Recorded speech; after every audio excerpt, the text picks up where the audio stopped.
轻柔的风声与萤火噼啪升起，森林里的夜晚安静的能听见星星眨眼的声音。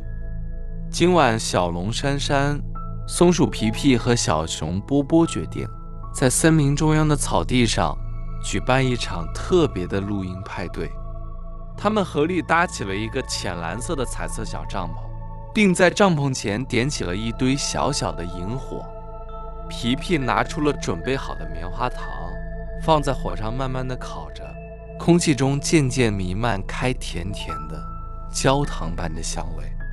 波波坐在一块软软的垫子上，抬头望着夜空，惊叹地说：“你们看，今晚的星星好像离我们特别近，像是伸手就能摸到一样。”珊珊挥动着小翅膀，在萤火周围撒下了一点点亮晶晶的龙息，让萤火跳动的火苗变成温暖的橘粉色。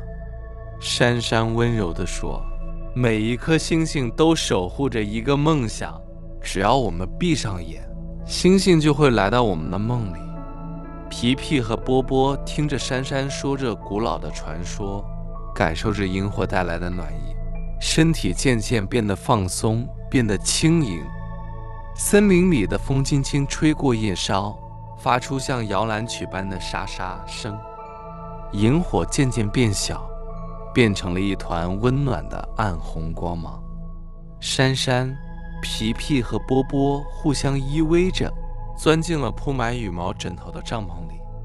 他们感受着彼此呼吸的起伏，觉得心里非常踏实，非常安全。